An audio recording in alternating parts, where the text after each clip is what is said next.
Hi hello ನಮಸ್ಕಾರ, welcome back. Previous ವಿಡಿಯೋಯಿಂದ chapter 1 NCERT text book miscellaneous exercise ಸೆಟ್ಸ್ದು ಮಾಡ್ತಾ ಇದ್ವಿ. ಪ್ರೀವಿಯಸ್ ವಿಡಿಯೋಲಿ ಟೂ ಕ್ವಶನ್ಸ್ ಆಗಿತ್ತು. ಈ ವಿಡಿಯೋದಲ್ಲಿ ಥರ್ಡ್ ಕ್ವಶನಿಂದ ಕಂಟಿನ್ಯೂ ಮಾಡೋಣ. Let A, B, C be the sets such that A union B equals A union C and A intersection B equals A intersection C so that B is equal to C. ಅಂದರೆ ಇದರಲ್ಲಿ ಎರಡು conditions ಕೊಟ್ಟಿದ್ದಾರೆ. ಮೂರನೇ ಕಂಡೀಷನ್ನ ನಾವು prove ಮಾಡಬೇಕು. Last problem ಮಾಡ್ದಂಗೆ ನಾವು example ತಗೊಂಡು ಮಾಡೋದಕ್ಕಿಂತ ಯೂನಿಯನ್ ಮತ್ತೆ ಇಂಟರ್ಸೆಕ್ಷನ್ದು ಡೆಫಿನೇಷನ್ನ ಯೂಸ್ ಮಾಡಿಕೊಂಡು ಸಾಲ್ವ್ ಮಾಡ್ತಾ ಹೋಗೋಣ, ಪ್ರೂವ್ ಮಾಡ್ತಾ ಹೋಗೋಣ. ಫಸ್ಟ್ ಯೂನಿಯನ್ ಅಂದರೆ ಏನು? Let's recall x such that x belong to A or x belong to B. ಇದು ಯಾವ ಕೇಸಲ್ಲಿ ಎ ಯೂನಿಯನ್ ಬಿ ಅಂದರೆ, ಎ ಯೂನಿಯನ್ ಸಿ ಅಂದರೆ x belong to A or x belong to C. ಇದೇ ಥರ intersection ನೋಡೋದಾದ್ರೆ x such that x belong to A and X belong to B. ಇದು A intersection ಬಿಗೆ. ಎ ಇಂಟರ್ಸೆಕ್ಷನ್ ಸಿ ಕೇಸ್ ಅಂದರೆ x belong to A and X belong to C. ಈ ರೀತಿ ಇದು ಡೆಫಿನೇಷನ್ಸ್ ಆಗಿರುತ್ತೆ. ಈ ಡೆಫಿನೇಷನ್ ನೆಕ್ಸ್ಟ್ ಬರೋದು ಲೆಟ್ ಅಂದರೆ ಅಸ್ಯೂಮ್ ಮಾಡ್ಕೊಳ್ಳೋದು. Let us assume or let us take, ಯಾವ್ದಾದ್ರು ಬರೀಬೋದು. X belong to A and x is also belong to B. ಇದು ಯಾವ ಕಂಡೀಷನ್ಗೆ? ಎಕ್ಸ್ ಬಿಲಾಂಗ್ ಟು ಎ ಮತ್ತು ಎಕ್ಸ್ ಬಿಲಾಂಗ್ ಟು ಬಿ ಎರಡು ಕಂಡೀಷನ್ಗೆ ಆಗುತ್ತೆ. Next x is also belong to A union B, x is also belong to A union C. ಇಷ್ಟ ಆಯ್ತಾ? Next ಸ್ಟೆಪ್ಪಲ್ಲಿ ಏನು ಮಾಡ್ಬೇಕಂದ್ರೆ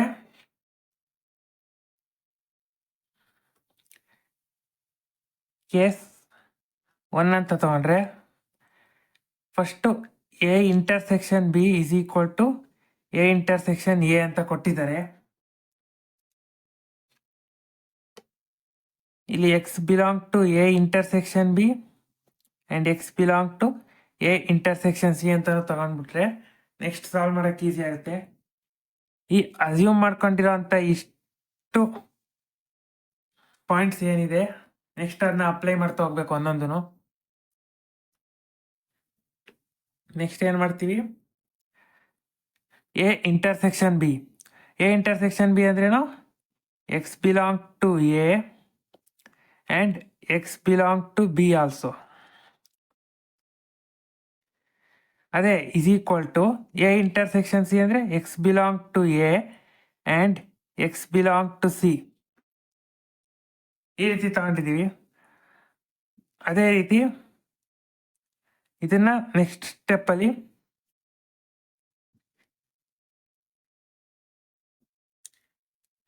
ನೆಕ್ಸ್ಟ್ ಇವೆರಡನ್ನ ಕಂಪೇರ್ ಮಾಡಿದ್ರೆ x belong to both B and C ಅಂತ ತಗೊಂಡ್ರೆ ಆಗ ಬಿ ಏನಂತ ತಗೋಬೋದು? B is a subset of C ಅಂತ ತಗೋಬೋದು. Similarly C is subset of B ಅಂತ ಬರಿಬೋದು.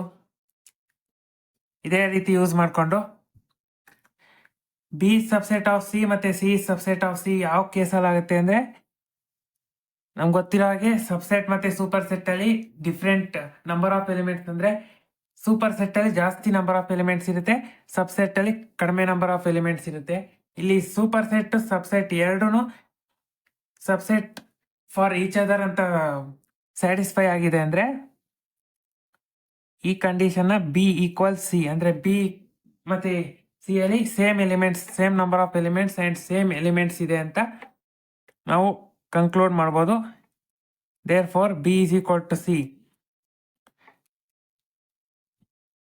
Hence proved. ಈ ರೀತಿ ಈ ಥರ ಕಂಡೀಷನ್ಸ್ ಬೇಸ್ಡ್ ಕ್ವಶನ್ಸ್ ಬಂದರೆ ಕೇರ್ಫುಲ್ ಆಗಿ ಸ್ಟೆಪ್ ಬೈ ಸ್ಟೆಪ್ನ ಅನಾಲಿಸಿಸ್ ಮಾಡಿ ಆನ್ಸರ್ನ ಬರಿತಾ ಹೋಗ್ಬೇಕಾಗುತ್ತೆ. ನೆಕ್ಸ್ಟ್ 4th ಕ್ವಶನ್ ನೋಡೋದಾದ್ರೆ, show that the following 4 conditions R equivalent. ಅಂದರೆ ಈ 4 ಕಂಡೀಷನ್ಸ್ ಕೊಟ್ಟಿದ್ದಾರೆ. ಈ ಸಬ್ ಕ್ವಶನ್ಸ್ ಅಲ್ಲ, ಇದು ಕಂಡೀಷನ್ಸು. ಈ 4 ಕಂಡೀಷನ್ನು ಈಕ್ವಲ್. ಯಾವ್ದು ಕಂಡೀಷನ್ನ ಬರೆದ್ರೂ ಅದರ ಮೀನಿಂಗ್ ಸೇಮ್ ಆಗಿರುತ್ತೆ ಅಥವಾ ಅದರ ಕಂಡೀಷನ್ಸು ಸ್ಯಾಟಿಸ್ಫೈ ಆಗೋದು ಸೇಮ್ ಆಗಿರುತ್ತೆ ಅಂತ ಪ್ರೂವ್ ಮಾಡಬೇಕು. ಫಸ್ಟ್ ಮೊದಲನೇದನ್ನು ತಗೊಂಡ್ರೆ, first condition is equal to second condition ಅಂತ ಪ್ರೂವ್ ಮಾಡೋಣ. ಇದು 3 ಪಾರ್ಟ್ಸ್ ಆಗಿ ಆನ್ಸರ್ನ ಬರೀತಾ ಹೋಗ್ಬೇಕಾಗತ್ತೆ. First part, first condition is equal to second condition ಅಂತ ತಗೊಳ್ಳೋದಾದ್ರೆ, first A is a subset of B ಅನ್ನೋದಾದ್ರೆ, ಡೆಫಿನೇಷನ್ನ ಪ್ರಕಾರ x is belong to A and B. X ಅನ್ನೋದನ್ನು ತಗೊಂಡ್ರೆ ಅದು ಎ ಮತ್ತು ಬಿ ಅಲ್ಲಿ ಎರಡರಲ್ಲೂ ಇರುತ್ತೆ. ಆವಾಗ A minus B is equal to infinity ಅಂತ ಈ ಕಂಡೀಷನ್ ತಗೊಂಡ್ರೆ, ಸೆಕೆಂಡ್ ಕಂಡೀಷನ್ನ x is belong to A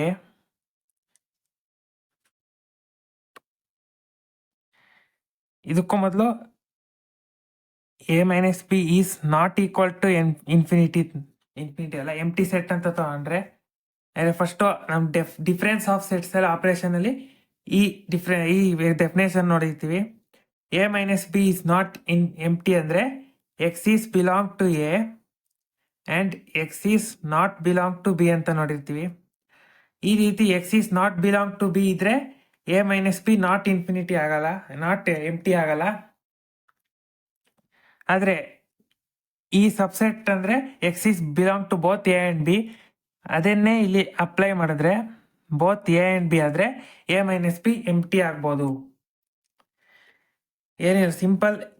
ನಾವು ಡಿಫ್ರೆನ್ಸಲ್ಲಿ ಓದಿರೋ ಪ್ರಕಾರ ಎ ಮೈನಸ್ ಬಿ ಅಂದರೆ x is belong to A and x is not belong to B ಅಂತ. ಅದೇ ಲಾಜಿಕ್ನ ಇಲ್ಲಿ ಅಪ್ಲೈ ಮಾಡಿದ್ರೆ ಇಲ್ಲಿ ಇಸ್ ಈಕ್ವಲ್ ಟು ಎಂಟಿ ಕೊಟ್ಟಿದ್ದಾರೆ. ಎಂಟಿ ಬರಬೇಕಂದ್ರೆ ಎಕ್ಸು ಎ ಮತ್ತು ಬಿ ಎರಡಕ್ಕೂ ಬಿಲಾಂಗ್ ಆಗಿದ್ರೆ ಅದರಲ್ಲಿ ಡಿಫ್ರೆನ್ಸ್ ತೆಗೆದ್ರೆ ಆನ್ಸರು ಎಂಟಿ ಸೆಟ್ ಬರುತ್ತೆ. ಅದೇ ರೀತಿ ಎ ಈ ಸಬ್ಸೆಟ್ ಆಫ್ ಬಿ ಅಂದ್ರೂ ಸೇಮ್ ಕಂಡೀಷನ್ ಬರುತ್ತೆ. ಆದ್ರಿಂದ ಇದು ಹೆನ್ಸ್ ಪ್ರೂವ್ಡ್ ಅನ್ಬೋದು. ಫಸ್ಟ್ ಮತ್ತು ಸೆಕೆಂಡ್ ಕಂಡೀಷನ್ಸ್ ಏನಿದೆ ಅದು ಪ್ರೂವ್ ಆಗುತ್ತೆ. ನೆಕ್ಸ್ಟ್ ಫಸ್ಟ್ ಕಂಡೀಷನ್ನೇ ತಗೊಂಡು ಥರ್ಡ್ ಕಂಡೀಷನ್ಗೆ ಪ್ರೂವ್ ಮಾಡೋಣ. ಫಸ್ಟ್ ಕಂಡೀಷನ್ ಏನಿದೆ, A is a subset of B, same x belong to A and B ಅಂತ ಬರ್ಕೊಡೋದು. ಫಸ್ಟು ಡೆಫಿನೇಷನ್ಸ್ನ ನೆನ್ಪಿಟ್ಕೋಬೇಕು. ಡೆಫಿನೇಷನ್ ತುಂಬ ಮೇಜರ್ ರೋಲ್ನ ಪ್ಲೇ ಮಾಡುತ್ತೆ ಮಿಸಿಲೇನಿಯಸ್ ಎಕ್ಸಾಂಪಲ್ಸ್ನ ಅಥವಾ ಎಕ್ಸಸೈಸ್ನ ಸಾಲ್ವ್ ಮಾಡಬೇಕಾದ್ರೆ. ನೆಕ್ಸ್ಟ್ ಥರ್ಡ್ ಅಂತೇನು, A union B equals B. A union B ಮಾಡಿದ್ರೆ ಆನ್ಸರು ಬಿನೇ ಬರ್ತಾ ಇದೆ ಅಂತೆ. ಅಂದರೆ ಇದನ್ನು ನಾವು B is a subset of A union B ಅಂತಲೂ ಬರಿಬೋದು. ಯಾಕಂದರೆ ಎ ಯೂನಿಯನ್ ಬಿ ಮಾಡಿದ್ರೆ ಬಿನೇ ಬರ್ತಾ ಇದೆ. ಈ ಎ ಯೂನಿಯನ್ ಬಿ ಅಂದರೆ ಏನೋ ನಾವು ಜನರಲ್ ಡೆಫಿನೇಷನ್ ಬರೆಯೋದಾದರೆ x is belong to A and x is belong to B, ಅಥವಾ ಇದನ್ನ x is belong to neither A nor B ಅಂತ ಬರಿಬೋದು. X is belong to neither A nor B ಅಂತ ಬರಿಬೋದು ಎ ಯೂನಿಯನ್ ಬಿ ಅಂದರೆ.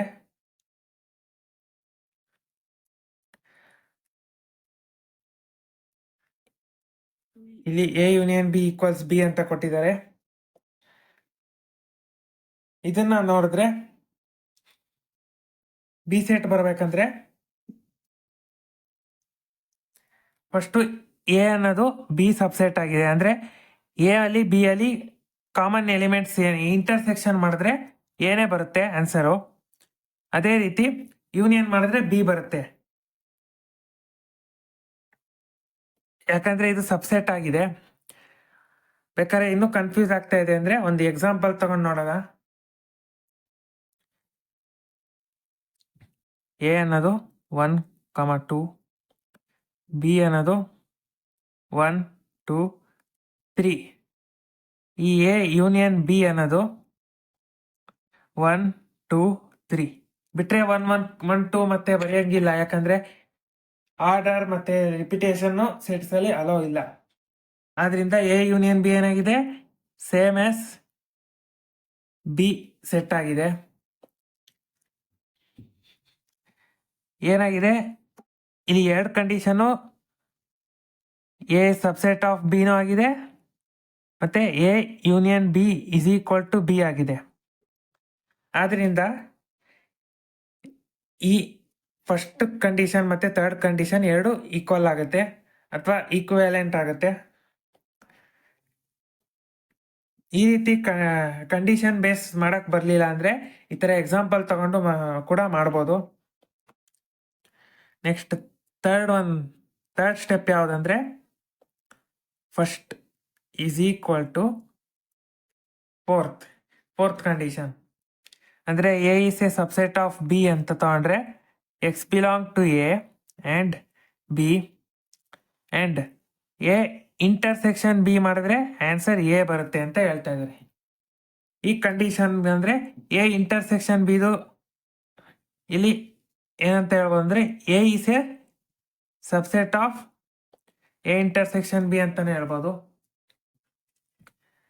Next A intersection ಬಿದು definition ಏನಂದ್ರೆ x belong to both A and B ನ intersection B A intersection B ಅಂತ ಕಂಡುಹಿಡಿಬೋದು. ಇದು ಡೆಫಿನೇಷನ್ ಆಗಿರುತ್ತೆ.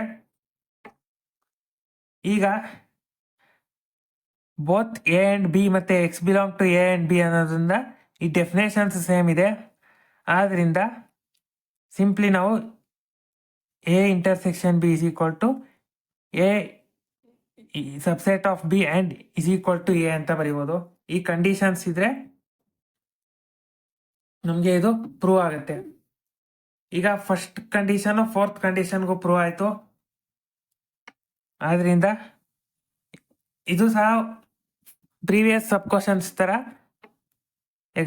ಸೇಮ್ ಎಕ್ಸಾಂಪಲ್ ತಗೊಳ್ಳೋದಾದ್ರೆ ಇಲ್ಲಿ ಎ 1, 2 ಇದೆ, ಬಿ 1, 2, 3 ಇದೆ. ಇದೇ ಸೇಮ್. ಇದಕ್ಕೆ ನಾವು ಎ ಇಂಟರ್ಸೆಕ್ಷನ್ ಬಿ ಬರೆದ್ರೆ 1, 2 ಬರುತ್ತೆ. ಈ 1, 2 ಏನು ಎ. ಹಾಗೆ ಇಲ್ಲಿ A is a subset of B ಅನ್ನೋದು ಕೂಡ ಸ್ಯಾಟಿಸ್ಫೈ ಆಗಿದೆ, ಹಾಗೆ ಪ್ರೂವ್ ಆಗಿದೆ. ಆದ್ರಿಂದ